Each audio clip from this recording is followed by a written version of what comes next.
অনুপ্রবেশকারীদের নিজ দেশে ফেরত পাঠানোর আগে তাদের রাখার জন্য ভারতের পশ্চিমবঙ্গে বানানো হবে হোল্ডিং সেন্টার। রাজ্য সরকারের পরিকল্পনা অনুযায়ী অনুপ্রবেশকারীদের চিহ্নিত করার পর এবং স্থানান্তরের আগে রাখা হবে এসব হোল্ডিং সেন্টারে। কেন্দ্রীয় সরকারের নির্দেশিকা অনুযায়ী জরুরি পরিস্থিতিতে তদন্ত শেষ হওয়ার পর অবৈধ অভিবাসীকে হোল্ডিং সেন্টার থেকে নিয়ে যেতে পারবে সংশ্লিষ্ট দেশের সীমান্ত বা উপকূলরক্ষী বাহিনী। জানা যাচ্ছে মূলত বাংলাদেশ থেকে আসা অনুপ্রবেশকারী ও রোহিঙ্গাদের জন্য এই ব্যবস্থা নিচ্ছে রাজ্য। একই সাথে রাজ্যের বিভিন্ন কারাগারে সাজার মেয়াদ শেষ হওয়া বাংলাদেশি বন্দীদেরও নিজ দেশে ফেরত পাঠানোর আগে এই হোল্ডিং সেন্টারে রাখা হবে বলে জানানো হচ্ছে। রাজ্য সরকারের তরফ থেকে ইতোমধ্যেই পুলিশের ডিজি, প্রতিটি জেলার জেলা প্রশাসক এবং পুলিশ সুপারদের এই মর্মে নির্দেশিকা পাঠানো হয়েছে। আরও জানা গেছে প্রতিটি জেলায় তৈরি হবে আলাদা হোল্ডিং সেন্টার। সেন্টারে পুরুষ এবং মহিলাদের থাকার জন্য ভিন্ন জায়গায় রাখা হবে। এ বিষয়ে বিস্তারিত জানাতে কলকাতা থেকে যুক্ত হচ্ছেন সহকর্মী দীপক দেবনাথ। দীপক, একটু জানাবেন যে এই যে পশ্চিমবঙ্গের রাজ্য সরকারের হোল্ডিং সেন্টার নিয়ে আমরা কথা বলছিলাম, সেই হোল্ডিং সেন্টার নিয়ে সেখানকার বাংলাদেশিদের মধ্যে কেমন প্রতিক্রিয়া দেখছেন এবং তা কবে নাগাদ কার্যকর হতে পারে, এই বিষয়ে শুভেন্দু সরকারের পক্ষ থেকে কোনো বক্তব্য এখন পর্যন্ত মিলেছে কিনা?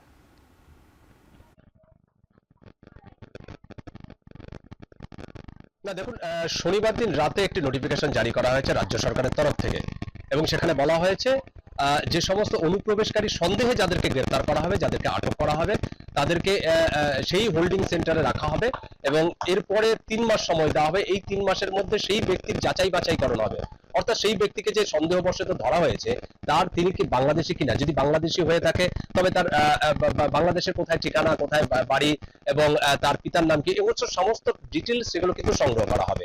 সংগ্রহ করে দেখার পর তিনি যদি সত্যি আদতে বাংলাদেশি হন তারপরে কিন্তু তাকে পুশব্যাক করা হবে এবং সেক্ষেত্রে সেই হোল্ডিং সেন্টার থেকে ভারতীয় সীমান্তরক্ষী বাহিনী অর্থাৎ বিএসএফ এর হাতে সেই ব্যক্তিকে, নির্দিষ্ট ব্যক্তিকে তার হাতে তুলে দেওয়া হবে এবং সেখান থেকে পুশব্যাক করা হবে। এবং এটি হচ্ছে যে আরেকটু করে বলে রাখি, সেটি হচ্ছে যে 2025 সালের মে মাসে কেন্দ্রীয় সরকার একটা নির্দেশিকা দিয়েছিল প্রত্যেকটি রাজ্য সরকারকে এবং কেন্দ্রীয় শাসিত অঞ্চলকে। সেখানে বলে দেওয়া হয়েছিল যে অবৈধ অনুপ্রবেশকারী যারা আছে তাদেরকে 3D যে ফর্মুলা অর্থাৎ ডিটেক্ট, ডিলিট এবং ডিপোর্শন এই ভিত্তিতে কাজ করতে হবে। তাদের প্রথমে শনাক্তকরণ করতে হবে, তাদের মুছে ফেলতে হবে অর্থাৎ ভোটার তালিকা থেকে, এবং তারপরে তাদের ডিপোর্ট করতে হবে। এবং সেই নির্দেশিকা গত যেই সরকার ছিল, বিগত তৃণমূলের সরকার, তারা সেই নির্দেশ কিন্তু পালন করেনি বলে অভিযোগ। এবং বিজেপির সরকার যখনই ক্ষমতা আসে তখনই তারা কিন্তু এটি কার্যকর করতে উদ্যত হয়েছে এবং সেই মতোই আমরা দেখলাম যে গতকাল রাজ্যের সমস্ত জেলা প্রশাসনকে নির্দেশ দেওয়া হয়েছে।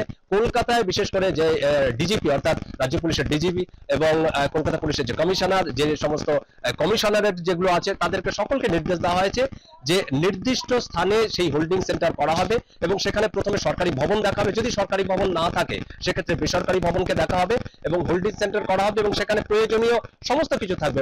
নারীদের জন্য এবং পুরুষদের জন্য আলাদা ঘর থাকবে, সেখানে খাওয়ার ব্যবস্থা থাকবে, শৌচালয় থাকবে এবং যেই হোল্ডিং সেন্টারটি করা হবে সেখানে উঁচু পাঁচিল দিয়ে, অন্তত 10 ফিটের উঁচু পাঁচিল দিয়ে সেটা ঘিরে দেওয়া হবে। তার উপরে আবার কাঁটাতার থাকবে যাতে কোনো রকম সেই অবৈধ অনুপ্রবেশকারীরা না পালিয়ে যায়। এবং এটি নিয়ে একটা বিতর্ক রয়েছে, কারণ অনেক আমরা দেখেছি যে অনুপ্রবেশকারী হিসেবে চিহ্নিত করার পর তারা দাবি করেছেন যে তারা ভারতীয় নাগরিক, কারণ তাদের কাছ থেকে অনেক ভারতীয় বৈধ নথিপত্র পাওয়া গেছে। সুতরাং এটি নিয়েও একটু বিতর্ক আছে, সেই জন্যই 3 মাস সময় রাখা হচ্ছে এবং এই 3 মাসের মধ্যে কিন্তু সেই ব্যক্তির যাচাই বাছাই হবে যে তিনি আদতে বাংলাদেশি কিনা এবং যদি প্রমাণিত হয় তবেই তাকে কিন্তু পুশব্যাক করা হবে এই নিয়ম মেনে।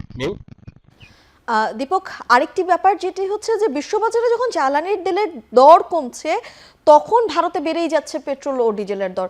এ নিয়ে সেখানকার মানুষের মতামত কি, বা তারা আসলে কি বলছেন?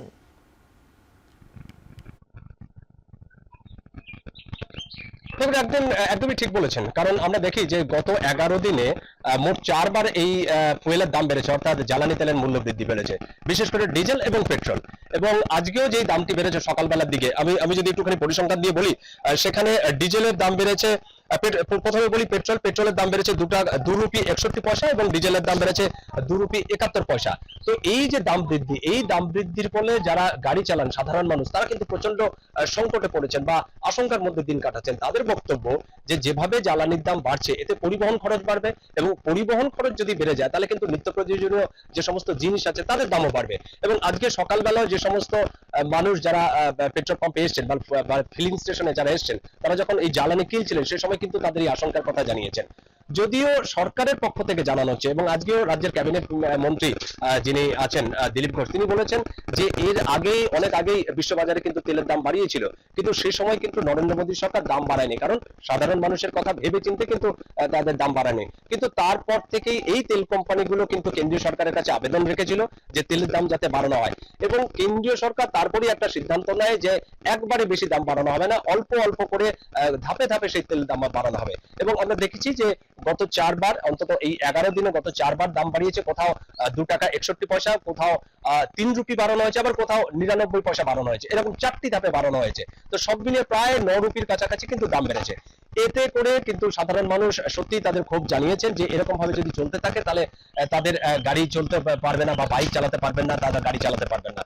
যদিও এই ঘটনার পরে আমরা দেখেছি যে কেন্দ্রের যে কংগ্রেসের যিনি সাংসদ আছেন রাহুল গান্ধী, রাজ্যসভার এই লোকসভার যে বিরোধী দলনেতা, তিনি কিন্তু নিশানা করেছেন প্রধানমন্ত্রীকে। তিনি বলেছেন যে ইনফ্লেশন ম্যান হিসেবে তাকে কটাক্ষ করেছেন এই প্রধানমন্ত্রীকে, অর্থাৎ যে প্রধানমন্ত্রী এমন একটি মানুষ যিনি দাম বাড়ানোর ক্ষেত্রে একদম উপযুক্ত, এবং যখনই কোনো কিছু সঙ্গে সঙ্গে দাম বাড়িয়ে দেয় এবং যার ফলে সাধারণ মানুষের পকেটে কি হাত পড়ছে, এরকম একটি কটাক্ষ করেছেন।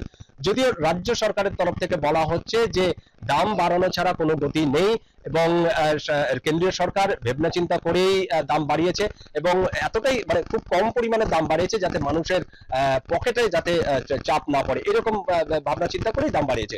যদি সাধারণ মানুষ যারা পেট্রোল পাম্পে এসছেন, যারা তেল কিনতে এসছেন, তারা কিন্তু যথেষ্ট ক্ষুব্ধ, এবং তারা সংবাদ মাধ্যমের সামনে নিজেই প্রকাশ করেছেন যে যদি এরকম ভাবে দাম বৃদ্ধি করতে থাকে বা দাম বাড়তে থাকে, এবং তারা কিন্তু আগামী দিনে সত্যি আর চলাফেরা দায় করা হয়ে উঠবে। এবং এটিও তারা বলেছেন যে আগামী দিনে হয়তো আরো কয়েক ধাপে কিন্তু ছোট ছোট করে দাম বৃদ্ধি পেতে পারে, এবং এই দাম যদি সত্যি একটা সময় তাদের মানে ক্রয়ের বাইরে বেরিয়ে যায়, তাহলে সেক্ষেত্রে কিন্তু সাধারণ মানুষের জীবন জীবিকা খুব কষ্টের মধ্যে চলে যাবে।